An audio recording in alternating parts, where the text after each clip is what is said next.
योद्धाओं की गणना और सामर्थ्य धृतराष्ट्र ने कहा, हे संजय, धर्म भूमि और कर्म भूमि में युद्ध की इच्छा से एकत्र हुए मेरे पुत्रों और पांडु के पुत्रों ने क्या किया?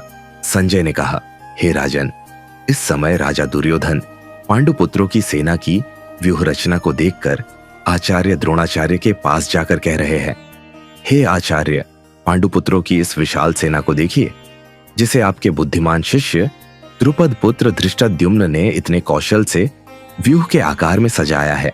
इस युद्ध में भीम तथा अर्जुन के समान अनेकों महान शूरवीर और धनुर्धर है। युयुधान, विराट और द्रुपद जैसे भी महान योद्धा है। दृष्टकेतु, चेकितान तथा काशीराज चेचा जैसे महान शक्तिशाली और पुरुजित, कुंती भोज तथा शैभ्य जैसे मनुष्यों में श्रेष्ठ योद्धा भी है। युद्धामन्यु जैसे महान पराक्रमी तथा उत्तम मौजा जैसे अत्यंत शक्तिशाली, सुभद्रा का पुत्र अभिमन्यु और द्रौपदी के पुत्रों सहित ये सभी महान योद्धा है। हे ब्राह्मण श्रेष्ठ, हमारी तरफ के भी उन विशेष शक्तिशाली योद्धाओं को भी जान लीजिए और आपकी जानकारी के लिए मेरी सेना के उन योद्धाओं के बारे में बतलाता हूँ।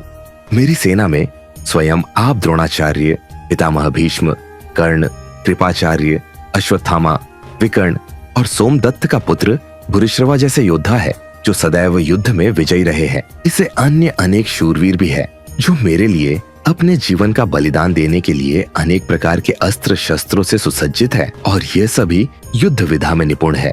इस प्रकार भीष्म पितामह द्वारा अच्छी प्रकार से संरक्षित हमारी सेना की शक्ति असीमित है, किंतु भीम द्वारा अच्छी प्रकार से संरक्षित होकर भी पांडवों की सेना की शक्ति सीमित है।